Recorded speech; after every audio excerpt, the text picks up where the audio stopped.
Gary, it's just deja vu again, isn't it? After Saturday last night. Yeah, keep expecting Bill Murray to walk in and the Groundhog Day film to start all over again.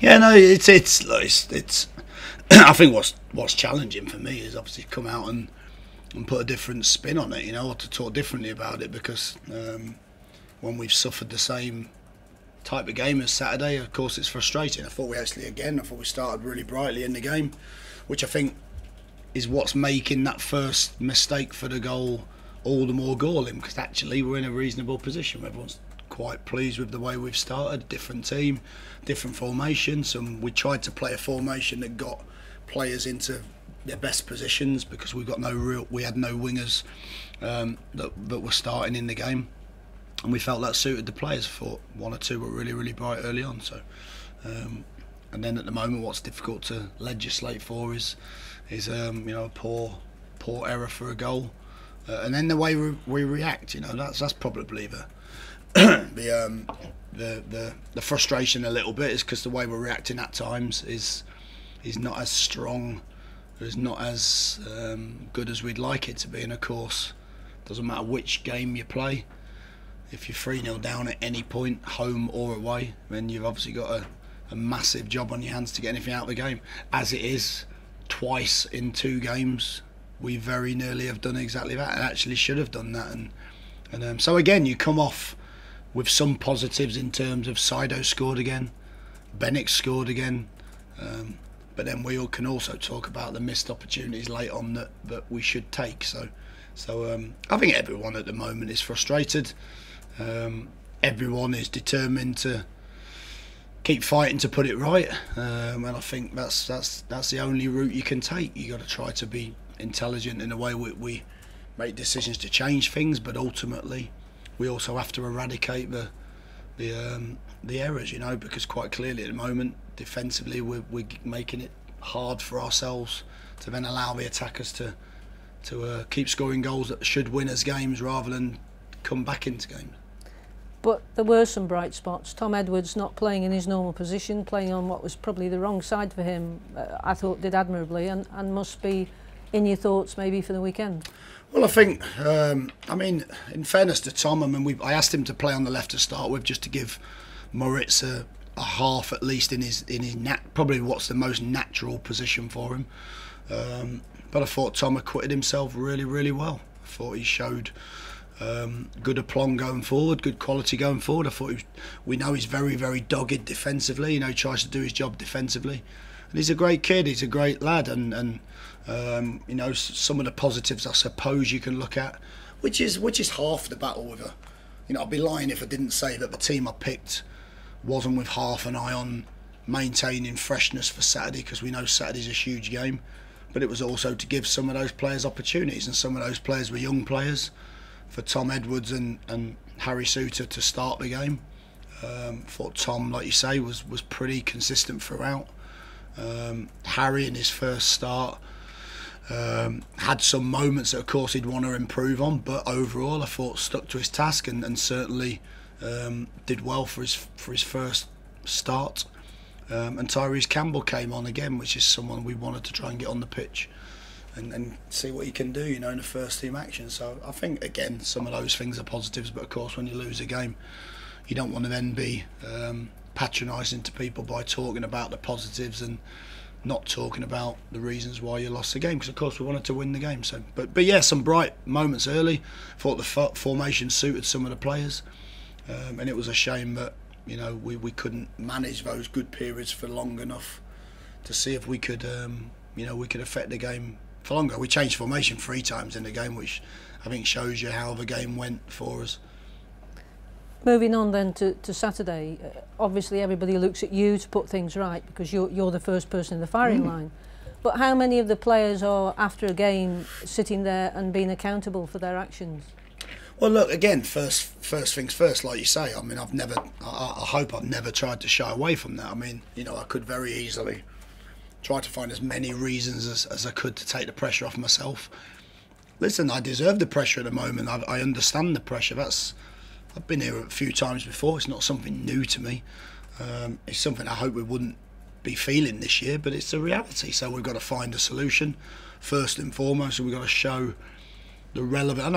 I know football management is not really just about fight. I mean, you could argue that if you're a defender in our team, but you've got to come out and show the fight. As a manager, of course, there's a lot more to the job than just showing a determination and fight. But I think it's hard to judge unless you're in our dressing room after games. It's hard to judge. I don't think that.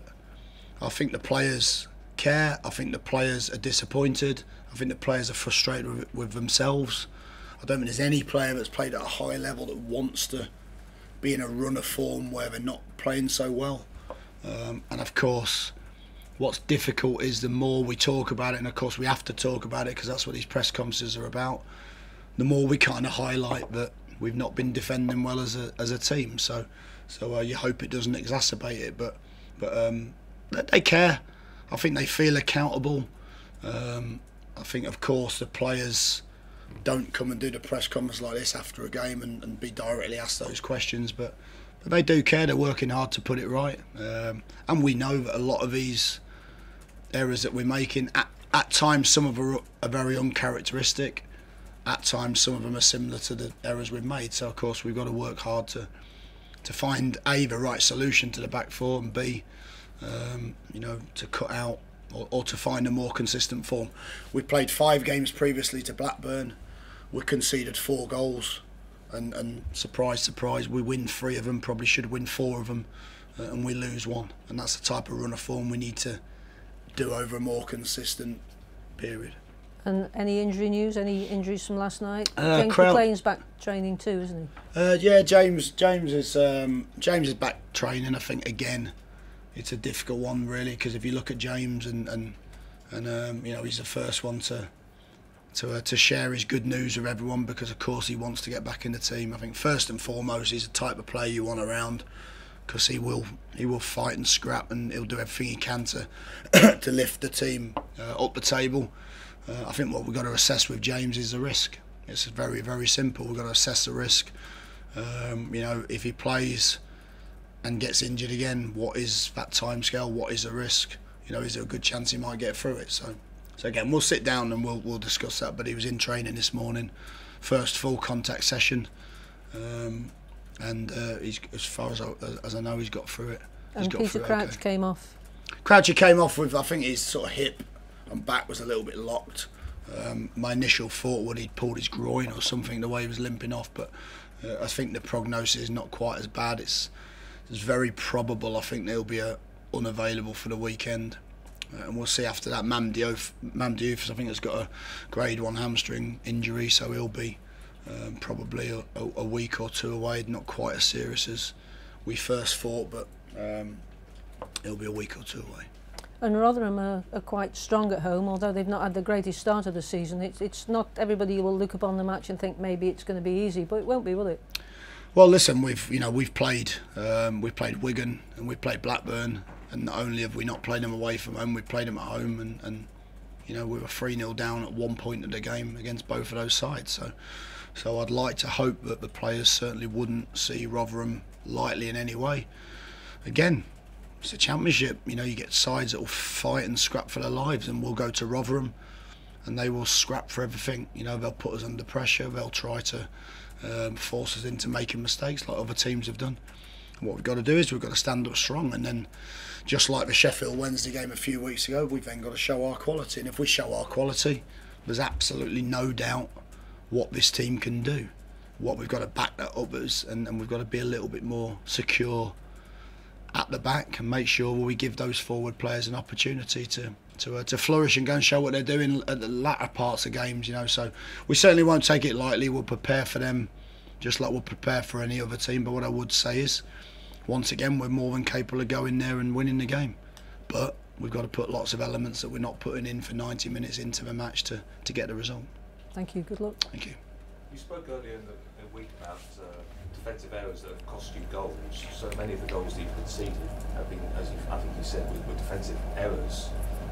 So what can you actually do to stop that? I think what you can do is you can do a few things.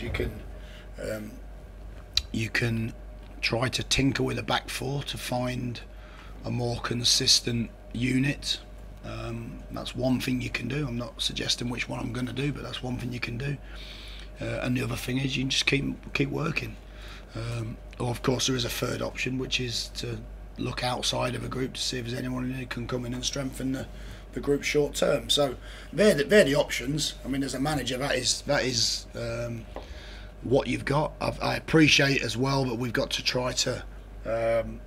I think you have to earn confidence, but I think we've got to try and instill a little bit of confidence in them, because there has been parts of games where we've defended quite well, and maybe we've got to show that as much as highlighting the mistakes that we're making. But ultimately, listen, it's we're all paid to do a job. I'm paid to try and win games of football. If I'm not winning games of football, then I have to live with the criticism and the sort of the other side of a game that comes with that. Our defenders are paid to keep clean sheets, and they have to obviously live with the pressure, which they understand that. So we've got to perform. It's as simple as that. I've once again, I've got a lot of belief in the players we're putting out there, and I would expect us to perform more consistently. So we'll continue to work. We'll continue to look at which is the best or most synergistic back four, because I think in terms of defending, you have to have players that can read each other's game and can move together as one. And we'll continue to try to do that, because realistically they are our options, and we've got to find one very quickly that's the right solution. Thanks. Cheers, guys. Thank you. Thank you.